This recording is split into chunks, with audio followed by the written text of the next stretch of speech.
তুমি কি এমন অপরাধ করছো যেটার জন্য মন খারাপ করে বসে আছো? না ফেরার দেশে বর্তমান সময়ে টেলিভিশন পর্দার জনপ্রিয় তরুণ অভিনেতা শাহবাজ সানি রবিবার দিবাগত রাতে রাজধানীর একটি বেসরকারি হাসপাতালে শেষ নিঃশ্বাস ত্যাগ করেন। তার মৃত্যুর খবরটি নিশ্চিত করেছেন অভিনেতা জিয়াউল ফারুক অপূর্ব। সামাজিক যোগাযোগ মাধ্যম ফেসবুকে একটি পোস্টে অপূর্ব লেখেন, অভিনেতা শাহবাজ সানি আর আমাদের মাঝে নেই। ইন্না লিল্লাহি ওয়া ইন্না ইলাইহি রাজিউন। সবাই সানির জন্য দোয়া করবেন। নির্মাতা ইমরাউল রাফাত ফেসবুকে অন্য একটি পোস্টে লিখেছেন, আমার ভাই শাহবাজ সানি আর আমাদের মাঝে নেই। ইন্না লিল্লাহি ওয়া ইন্না ইলাইহি রাজিউন। ঢাকা স্পেশালিস্ট হাসপাতালে রাত ৩টা ৩০ মিনিটে ইন্তেকাল করেছে।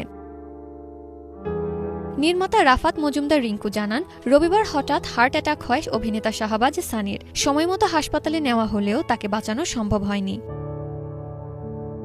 নির্মাতা ইমরাউল রাফাতের কাছে আসার পর নাটক দিয়ে শোবিজে যাত্রা শুরু করেছিলেন শাহবাজ সানি। অল্প সময়েই অভিনয় গুণে দর্শকের প্রিয় হয়ে ওঠেন। ২০১৮ সালে আব্দুল্লাহ নাটকে তাকে প্রথমবার